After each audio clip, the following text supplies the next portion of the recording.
Welcome to the Big Four Accounting Firms podcast, brought to you by big4accountingfirms.com and the Big Four Accounting Firms YouTube channel. Before we get started, just wanted to remind everybody to support us if you have a chance or if you can. Even $1 helps, and we have a link in the description to a website called Buy Me a Coffee. It's just a way to donate to us and support us. Again, any amount is helpful so that we can keep putting out content. And there's also other ways for you to support us in the show notes to this podcast or on YouTube in the description. In today's podcast, I wanted to discuss summer intern season. KPMG just announced that they are hiring, or that they are onboarding 2,300 bright and eager interns across the country, and this is in the United States, to their award-winning virtual internship program.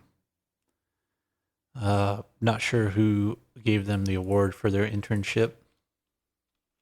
And if you even search KPMG's virtual internship, their data and analytics virtual internship comes up. So not sure who gave them the award. It might have been an entity they created themselves, but they have interns starting right now. But overall, I guess it's just bringing it up because it is intern season. And many people are going to be doing it virtually, although I know a lot of offices are opening up in person. So some people might have to go in person, but I think the Big Four will probably keep a lot of their internships virtual just so they don't have to deal with the headache of COVID and internships. Internships are already a headache because interns are normally there for just a couple months. You don't really need interns in the Big Four accounting firms. They're just a luxury, and they're just a way to onboard people and get them start the what I would call the brainwashing experience going.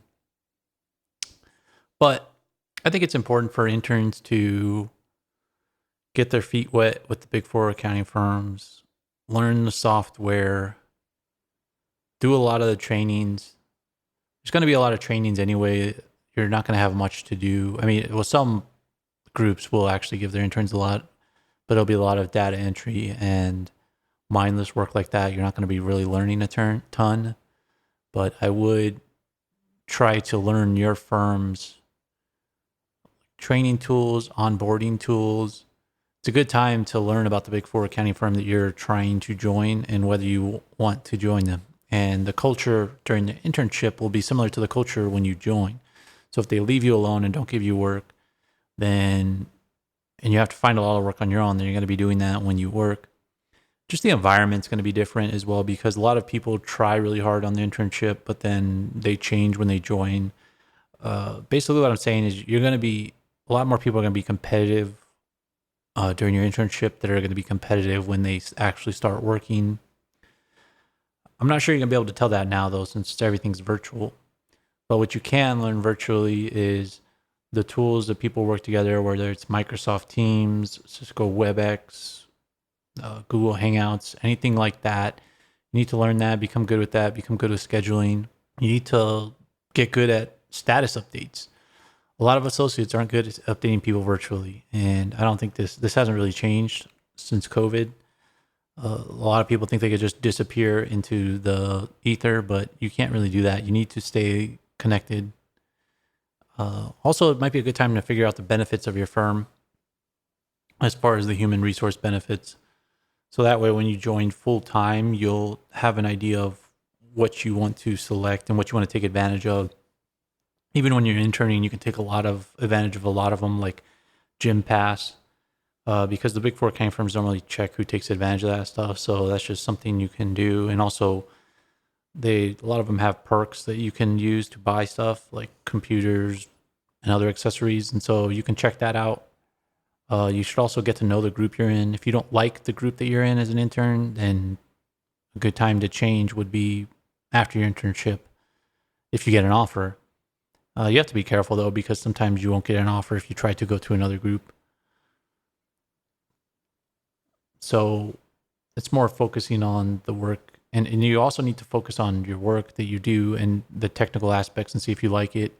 If you don't, then I mean, you have to find something that's a better fit And the reason it might not fit is because there's multiple reasons: the industry you're in, the practice you're in, the city that you're in, the group. And so it's just a good time to know that. And hopefully you can connect with other interns.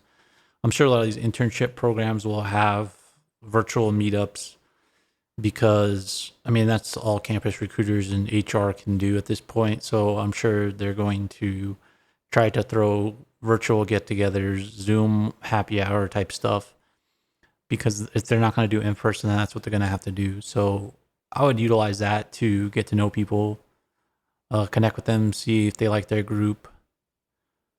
You're going to have to learn your firm's chat software, like your virtual chat, so that you can ping your friends and ping your fellow interns and learn about their practice, learn if they like it, see what they're doing, see maybe if you want to do that. Also, just building your network. I think that's another great thing to do during your internship, is to just strengthen your network. So for the future aspect of your career, when those people become partners, when those people become clients, then you can utilize them to grow your career, grow your practice. So that's the update for today. Just wanted to get people ready for intern season. Whether or not you're an intern, the intern season is here. But that's the update for today. Thanks for listening. Make sure to subscribe to this podcast to get future updates, and use the Buy Me a Coffee link in the show notes to financially support us if you can. And if you can't, thanks for listening.